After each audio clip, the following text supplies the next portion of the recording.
Hello and welcome back to Mad Mouse Games. Today we're going to be painting the Catoblepas from the Reaper Bones 5 core set.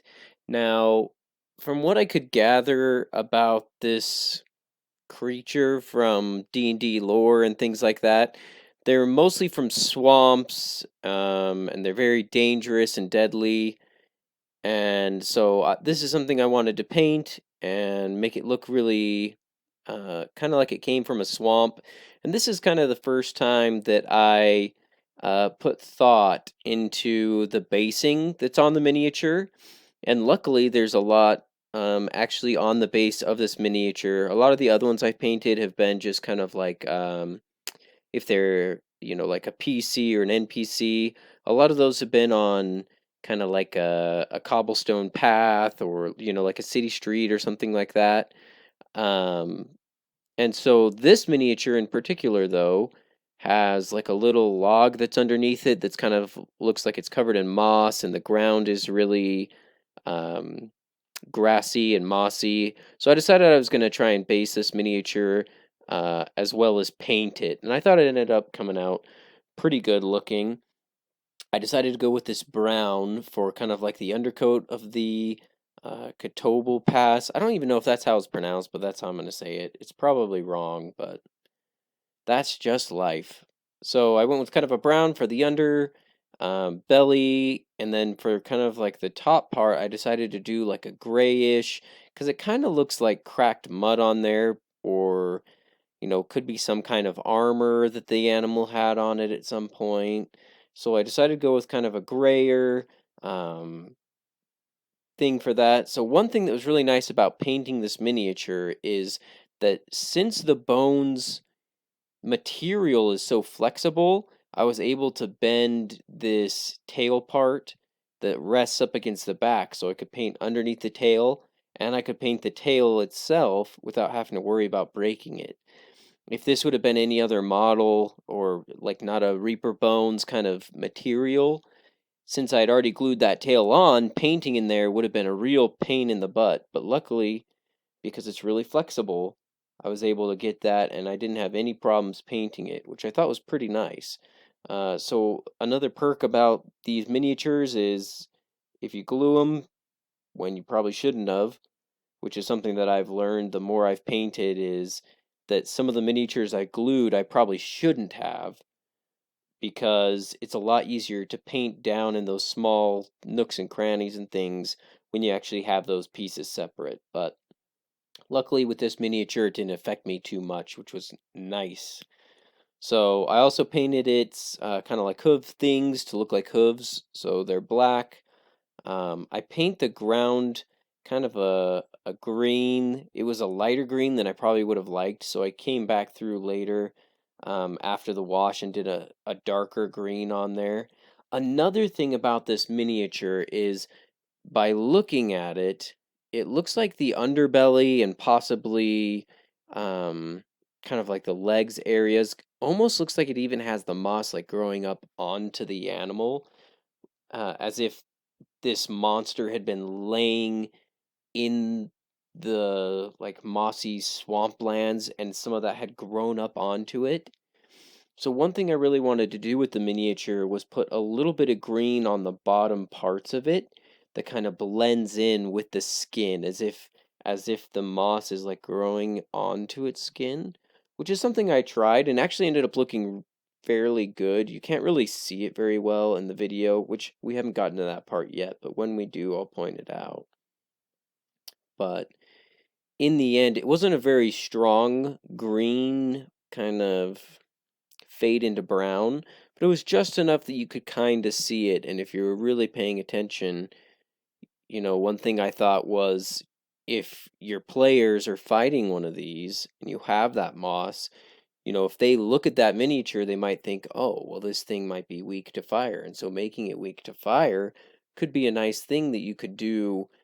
And because I've thought of a lot of different ways of how to make the miniatures more than just something that's on the battle mat. And I think giving it details like that the players can actually see for themselves so that you don't have to be like, oh, well, this thing is weak to fire and it takes double damage or whatever, if they look at that and they see it and they deduce, oh, maybe this thing's weak to fire because look, it's got moss growing on it, that's something that's really cool that your players can pick up from you having a miniature on your table. I know there's a lot of people out there who play just, um, what would you call it? Theater of the mind for D&D and things like that, and there's certainly nothing wrong with that, I don't think.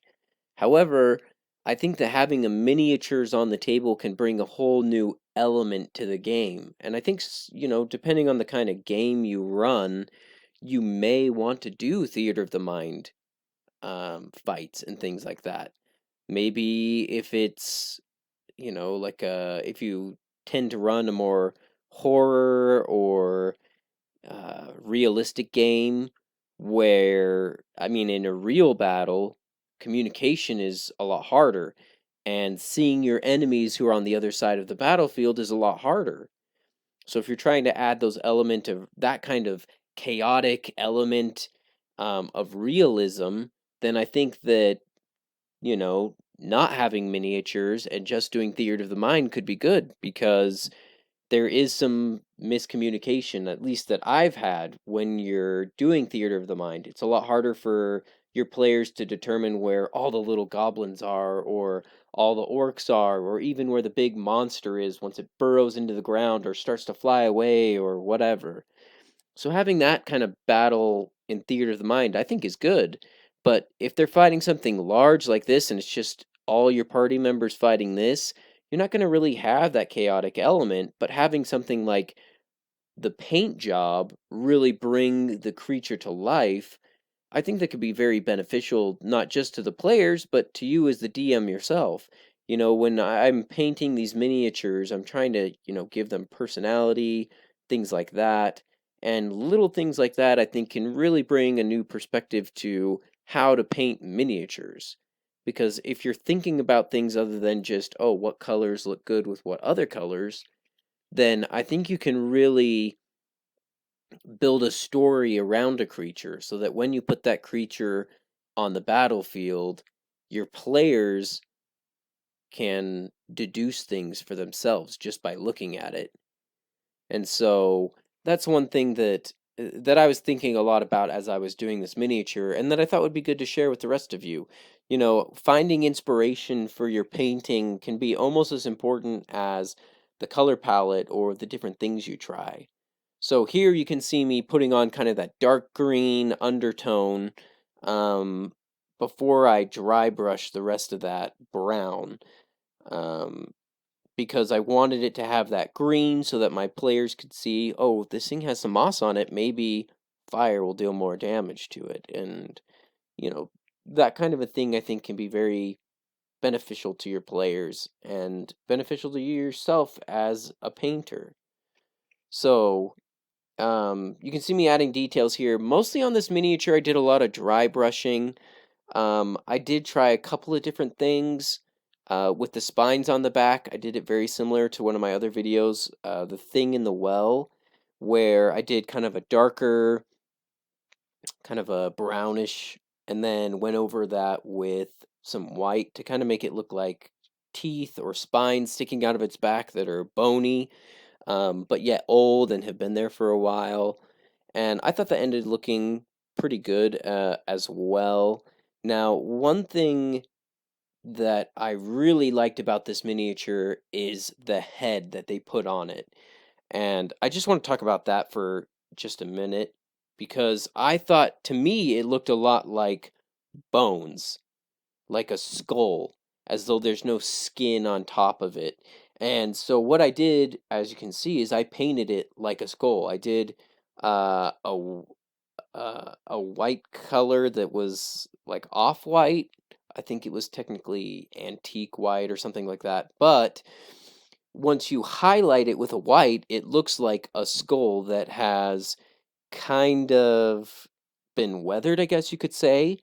And it was one thing that I thought looked really good on this miniature when it ends. And unfortunately, the camera footage that I shot while painting the skull for the most part was corrupted when I moved it over to my computer, and unfortunately I deleted it off the camera before I could re-put it on my computer. So unfortunately I lost that video, but that's why I just want to talk about it for a minute. So what I did was just highlighted a lot of the higher parts on it, just a brighter white. The little teeth that are poking out, I painted them a brighter white. And another thing I did was with the eyes. Because the skull is white, I figured, well, I can't give it white eyes because that won't stand out very well. And it is a monster. Grew up in a swamp. Maybe it's kind of blindish. So I decided to paint its eyes all black, and then I gave it like a red, not a pupil, but what's around the pupil? What is that called? Your iris, I think is what it's called. Don't quote me on that if you're going to go be an eye doctor or something, but I gave it a red iris with no pupil inside of it. And I did this to kind of give the effect of it maybe potentially being blinded or having some kind of something growing in its eye, but it also gives it a really nice, scary kind of look to it that I thought was really cool. And I think, changing up the eyes or giving this creature something that's very obviously different, like an exposed skull, is something else that can really give a miniature a lot of character and a lot of flavor to it. And that's one thing that I think is really important when you're painting miniatures for an RPG and for gaming, is giving it a lot of character. A lot of the other ones, like when I painted the three-headed troll, I wanted to give that thing a lot of character. Specifically because it had the teddy bear kind of on its waist. So you could almost imagine this troll, this teddy bear being something that it found and has loved enough to carry with it from then on, maybe from its parents or something like that, so that if the players ever do fight it, maybe instead of fighting it, when you show them the monster, maybe they think, oh, maybe we can negotiate with this thing. One thing I really think that's missing from D&D, depending on the group, is that a lot of times when you plop a monster in front of them, the first instinct I think of everybody is to always fight it, which isn't necessarily bad, but if you ever want your players to, deal with something better, then you want to make sure they do that. So, anyways, this is the final product.